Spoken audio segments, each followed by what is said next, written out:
Assalamualaikum warahmatullahi wabarakatuh. Waalaikumsalam warahmatullahi wabarakatuh. Di sini saya Nailul Muna, tim 068 akan melakukan sebuah podcast. Yang podcast kali ini bertujuan untuk tugas mata kuliah Antropologi, Budaya dan Agama. Dengan narasumber kita pada hari ini Bapak Asari. Podcast kali ini bertemakan realitas agama dan budaya. Sebelum memasuki topik, saya ingin bertanya terlebih dahulu, menurut Bapak itu agama Islam itu seperti apa? Agama Islam seperti apa? Agama Islam agama yang mudah. Jadi pertanyaan agama Islam seperti apa itu menurut saya umum jawabannya, banyak sekali. Bisa agama yang mudah, agama yang memiliki nilai-nilai perdamaian baik di dunia dan di akhirat. Agama Islam itu adalah agama satu-satunya agama yang hak. Karena menurut keyakinan kita kan inna dina indallahil Islam, sesungguhnya tidak lain dan tidak bukan agama menurut Allah itu ya Islam itu. Namun sebenarnya kalau mau dijabarkan apa itu Islam, ya Islam itu ya tadi, Islam adalah nilai-nilai perdamaian, nilai-nilai kebenaran, nilai-nilai universal, nilai-nilai yang universal yang sifatnya itu secara substansi penuh dengan kebaikan, penuh dengan perdamaian dan seterusnya. Artinya agama yang sebagai juru selamat kita baik di dunia dan di akhirat. Nah, lebih-lebih kan di dalam agama kita kan diajarkan bahwasanya dunia itu kan bukan tempat di mana manusia itu akan hidup selamanya. Tapi dalam keyakinan kita akhiratlah yang tempat kita selama-lamanya. Maka daripada itu kemudian dalam perspektif agama kita Allah menurunkan kitab suci. Terus kemudian kitab suci itu dijelaskan, terus diberi contoh konkret dengan diturunkannya para nabi. Nah, seperti yang kita yakini nabi yang terakhir itu adalah Nabi Muhammad SAW. Nah, itu sebagai bentuk implementasi dari ajaran yang ada di dalam Al-Quran, yang mana Al-Quran itu adalah kitab suci kita, kitab suci bagi orang Islam. Nah, seperti yang dikatakan ketika Aisyah radhiyallahu anha bertanya atau ditanya oleh salah satu sahabat, bagaimana sih akhlak Nabi Muhammad SAW? Kemudian Sayyidah Aisyah radhiyallahu anha menjawab, inna khuluqahu al-Quran. Sesungguhnya akhlak Nabi Muhammad itu ya tidak lain dan tidak bukan ya Al-Quran itu sendiri gitu. Jadi kalau kita ingin meneladani Nabi sebagai kekasih Rasul dalam konteks kita beragama Islam, ya pelajari itu Al-Quran. Karena Al-Quran itu adalah bentuk pengejawantahan, atau Nabi itu adalah bentuk pengejawantahan dari substansi yang ada di dalam kitab suci Al-Quran. Nah, kembali lagi apa itu Islam? Wah, banyak pokoknya. Islam tadi juru selamat, juru perdamaian, agama yang hak, satu-satunya agama yang hak, yang diakui, yang dilegitimasi oleh Allah Subhanahu wa taala, yang bisa menyelamatkan manusia dari siksaan api neraka. Itu saja jawabannya. Peran agama Islam itu di zaman milenial seperti itu seperti apa, Pak? Peran agama Islam di zaman milenial, ya nggak harus di zaman milenial menurut saya. Agama Islam seperti apa yang saya katakan tadi, diantaranya adalah juru selamat. Nah, mau di zaman milenial, mau di zaman kolonial, Islam itu juga fungsinya tetap dengan kitab suci Al-Quran sebagai kitab yang harus kita imani selain kitab-kitab agama samawi yang lain seperti Taurat, Zabur dan seterusnya tadi itu. Nah, di situ dinyatakan bahwasanya Islam itu dengan diturunkannya kitab suci itu dijadikan sebagai petunjuk bagi manusia. Nah, dari zaman dulu hingga zaman milenial sekarang, Islam melalui kitab suci Al-Quran itu merupakan sirajul mukminin. Ya, apa siraj itu apa? Lentera bagi orang-orang mukmin, bagi petunjuk orang yang mukmin. Baik zaman dulu, zaman milenial sekarang, tetap fungsi daripada agama itu menyelamatkan manusianya, memberikan petunjuk kepada manusia sebagai pemeluk agama Islam. Ini loh tugas kamu di dunia. Apa tugasnya? Nah, salah satunya wa ma khalaqtul jinna wal insa illa liya'budun. Tidak lain dan tidak bukan, tugas manusia itu hanya untuk menyembah kepada Allah Subhanahu wa taala. Nah, Islam itu sebagai peta kehidupan bagi pemeluknya. Jadi ibarat kita ini mau melakukan perjalanan dari Kota Pati ini menuju ke Jakarta, supaya kita selamat, cepat nyampenya, alangkah baiknya kita harus mengetahui dulu peta, rute, bagaimana cara kita supaya sampai perjalanan kita dari Pati menuju ke Jakarta itu cepat sampai, selamat, dan seterusnya. Nah, Islam itu fungsinya, peta tadi, peta bagi manusia. Nah, bagaimana manusia ini biar selamat di dunia sampai di akhirat. Nah, di zaman milenial khususnya, nah, itu juga itu tadi harus dijadikan sebagai rujukan primer bagi petunjuk sebagai petunjuk keselamatan di dunia dan di akhirat. Nah, itu dalikal kita pula fi hudal lil muttaqin. Nah, itu yang bisa saya pahami. Dengan munculnya COVID-19 ini kan pasti sangat berpengaruh terhadap masyarakat, terlebih dalam bidang agama. Seperti dalam hal sholat berjamaah yang harus ada peraturan berjaga jarak, terus ada kayak tempat sholat seperti di hari raya Idul Fitri kan biasanya dijadikan satu ruangan di masjid gitu kan di COVID ini kan dijadi 2 tempat gitu loh Pak. Itu pendapat Bapak mengenai hal tersebut gimana? Oke, tentang fenomena keberagaman kita di era pandemi ya. Nah, kalau saya menilainya, ini pendapat pribadi saya, pemahaman saya terhadap agama, kaitannya dengan COVID ya, COVID-19. Yang pertama itu ada tadi hablum minallah dan hablum minannas. Jadi manusia hidup di dunia itu setidaknya bagaimana dia atau mereka itu dapat memisahkan antara hubungannya dengan manusia dan hubungannya dengan Allah. Nah, kalau kita lihat dari sisi hablum minallah, seseorang ya, hubungan seseorang terhadap manusia kaitannya dengan akidah atau keimanan atau kualitas dan kuantitas keimanan manusia tentu berbeda penilaian mereka terkait dengan adanya wabah COVID ini. Sehingga ada yang mengatakan COVID itu hanya makhluk Allah, masa kita takut dengan Allah. Nah, ada yang kemudian jangan kita sebagai umat Islam itu kita juga harus jangan sampai kita menjatuhkan diri kita dalam kebinasaan. Nah, COVID ini salah satu faktor yang dapat membinasakan kita. Akhirnya dari segi kualitas akidah yang dimiliki oleh sesama muslim antara satu dengan yang lain, korelasinya dengan COVID-19 itu berbeda-beda jawabannya gitu ya. Ada yang tetap sholat, masa takut sama COVID, makhluk Allah, jangan sholat dan seterusnya.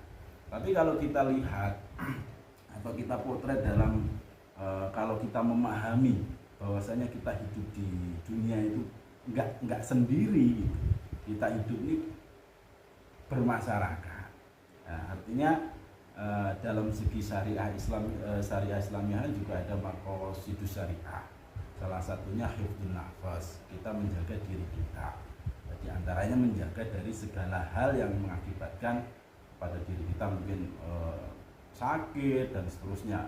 Naudzubillah bahkan meninggal. Nah, dalam konteks kita bermasyarakat, maka kita juga harus mengambil mengambil sebuah kesepakatan bersama. Artinya apa ya? Kalau memang dalam hal kita bermasyarakat ya kita harus percaya pada ulil amr. Dalam hal ini siapa? Banyak. Misalkan kita hidup di desa ya kepala desa, perangkat desa, di kabupaten ya bupati, dalam lingkup negara ya presiden dan seterusnya. Artinya apa? Kita juga harus menaati himbauan yang menjadi ulil amr kita. Kalau kita memang tidak diperbolehkan sholat di masjid dengan alasan COVID dan seterusnya, ya kita ikuti sebagai orang yang sebagai masyarakat gitu, yang kita sudah mengikrarkan oh si A ini pemimpin dan seterusnya. Kita harus mematuhi selama selama perintah itu tidak tidak membawa kepada perintah itu benar gitu, tidak perintah yang kemudian kita tidak diperbolehkan beribadah dan seterusnya. Toh juga kita masih bisa, misalkan kalau kita tidak boleh sholat berjamaah di masjid atau kita boleh harus berjarak dan seterusnya, yang penting kita masih bisa melaksanakan gitu ya. Artinya di era yang COVID seperti ini ya tadi itu ada dua pendekatan setidaknya. Nah, kalau secara akidah itu kan dimiliki oleh diri masing-masing, maka kemudian secara pribadi antara saya dan kamu juga memiliki jawaban yang berbeda terkait dengan wabah COVID yang sekarang melanda kita ini. Namun secara konteks masyarakat kita juga harus mau nggak mau toleransi tadi. Ya, artinya kita menahan ego kita untuk melaksanakan apa yang kita yakini. Untuk apa? Untuk kita bermufakat secara bersama-sama. Toh juga kemufakatan ini kan juga masih dalam koridor syariah, tidak melarang syariah. Sehingga apa tujuannya kan kita hidup bermasyarakat itu tercapai perdamaian. Nah kalau nanti kita mengedepankan ego kita masing-masing ya rusak kan. Si A pengen sholat di sana, si B tidak pengen sholat, si A malah nggak mau pakai masker dan seterusnya. Itu nanti bentuk peradaban sebuah masyarakat itu akan kacau balau. Artinya ya dalam kita beragama dan dalam kita menyikapi keberagamaan kita di era COVID ini ya seperti itu tadi, kita harus tidak boleh mengandalkan ego kita semata karena hasil dari keyakinan kita kepada Allah, tapi kita di sisi lain dalam kita hidup bermasyarakat juga kita harus memahami atau memahamkan kepada diri kita bahwasanya hasil mufakat itu lebih utama selama hasil tersebut tidak bertentangan dengan ajaran agama Islam. Nah, selanjutnya itu mengenai budaya. Dalam hal budaya, perilaku anak yang zaman sekarang itu kan banyak yang terjerumus ke dalam hal-hal yang negatif gitu kan. Pendapat Bapak itu seperti apa mengenai hal itu? Budaya anak? Iya. Ke hal yang negatif? Iya. Oke, ini pertanyaannya perlu diperjelas. Budaya anak yang terjerumus ke dalam hal-hal yang negatif. Iya. Nah, sekarang budayanya seperti apa, yang negatif itu seperti apa kan begitu? Yang banyak kan sekarang banyaknya kasus kayak kenakalan remaja kayak gitu ya. Oke. Terus yang ditanyakan? Ya pendapat Bapak mengenai hal tersebut itu gimana? Dan solusinya dari adanya kenakalan remaja. Oke. Ya kalau menurut saya secara teori ya susah untuk diaplikasikan. Karena faktanya begitu, banyak yang nakal-nakal, bahkan saya juga masih nakal kan begitu. Artinya ya secara teori seluruh umat Islam ini bila mana mau mengkaji kitab suci Al-Quran, karena memang kitab suci itu Al-Quran sebagai tadi petunjuk peta kehidupan manusia, maka dia akan mendapatkan pegangan-pegangan yang jelas. Oh ini boleh dilakukan, oh ini tidak boleh dilakukan dan seterusnya. Nah, ibarat kita ini naik perahu gitu ya. Ibarat dalam dalam sebuah aliran air yang deras gitu. Nah, agama itu sebagai perahu kita, kitab suci itu sebagai perahu pelambung kita yang dapat mengarahkan kita supaya tidak selalu mengikuti kemana arah air tersebut mengalir. Nah, tapi kalau kita nggak punya perahu itu, maka kemudian hidup kita akan terseret oleh derasnya air tersebut. Nah, air itu adalah zaman yang semakin hari zaman itu semakin maju dan seterusnya tanpa kita memiliki perahu tadi, tanpa kita berpegang teguh kepada kitab petunjuk dalam hal ini Al-Quran. Nah, kalau kita bisa memahami secara komprehensif terhadap petunjuk, terhadap kabar-kabar yang ada di dalam Al-Quran, cerita-cerita orang yang soleh, orang yang toleh, maka kemudian kita bisa melihat itu dengan kacamata Islam. Oh, hal ini tidak boleh dilakukan karena di agama disebutkan seperti ini. Dan Jadi kita hidup ini punya pegangan karena kita sudah mempelajari petunjuk yang ada di dalam Al-Quran. Nah mungkin faktor kenapa ada kenakalan remaja khususnya dalam era digitalisasi ini, mungkin ya memang pelajaran, pendidikan, pemahaman agama terhadap anak atau terhadap generasi milenial itu tidak seimbang. Tidak seimbang itu artinya apa? Pemahaman yang dimiliki oleh anak zaman sekarang dengan teknologi yang begitu deras mengalir itu tidak seimbang. Nah, pemahamannya minim, sedangkan teknologi atau dunia digitalisasi sekarang itu mengalir secara deras, tidak seimbang. Nah, bisa jadi kenakalan anak remaja sekarang ini karena memang berasal dari ketidaktahuan mereka terhadap tuntunan agama. Nah, itu tugas-tugas kayak Mbak Muna ini untuk apa? Untuk memahamkan kepada anak-anak generasi sekarang, yuk kita mempelajari lagi kitab suci kita. Kan salah satu bentuk implementasi keimanan kita kan terhadap kitab suci itu ya apa? Enggak cuma dibaca toh. Membaca itu wasilah untuk supaya kita paham. Nah, kalau kita sudah paham, baru kita tadabburi, diangen-angen, benar apa salah, dilakukannya seperti apa dan seterusnya. Kalau sudah diangen-angen, baru diimplementasikan. Nah, kalau kita sudah sampai pada tahap implementasi itu, kita mau hidup di zaman yang seperti apapun santai, ya kan? Karena apa? Kita udah punya pegangan hidup gitu. Anda pengen ke Jakarta udah tahu petanya jelas nih. Dari Pati mau ke Jakarta udah jelas. Mau nanti kamu di perjalanan di Brebes mau ada tontonan BTS ya Korea ya. Di Pekalongan, Anda tidak akan tertipu karena tujuan Anda sudah ke Jakarta. Tapi kalau kamu nggak punya peta kehidupan yang jelas, dalam hal ini adalah pengetahuan agama Al-Quran. Nah, tujuan Anda pertama mau ke Jakarta dari Pati ini ke Jakarta. Gara-gara kamu tidak punya pegangan yang kuat terhadap rute tadi itu, baru sampai ke Pekalongan, wah BTS ada di sini, mampir dulu lah. Atau mungkin Anda membayangkan Jakarta itu kan kota yang ramai dan seterusnya. Sampai Brebes Anda melihat pasar Brebes itu ramai, wah jangan-jangan ini Jakarta, karena Jakarta ramai, ya ini ramai. Padahal itu bukan Jakarta, tapi masih di kota Brebes. Nah, itu. Buat kenakalan tadi ya itu tadi ya, kita kembali kepada diri kita. Mungkin yang nakal anak-anak kita atau saudara-saudara kita, intinya di antara masing-masing kita ini harus mempelajari apa yang kita yakini.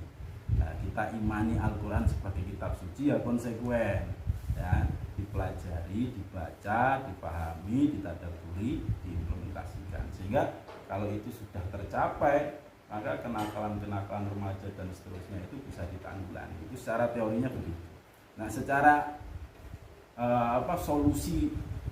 solusi bersama ya, dalam hal ini mungkin negara gitu ya. Ya negara ya harus menciptakan sebuah lingkungan yang ramah akan nilai-nilai keagamaan gitu.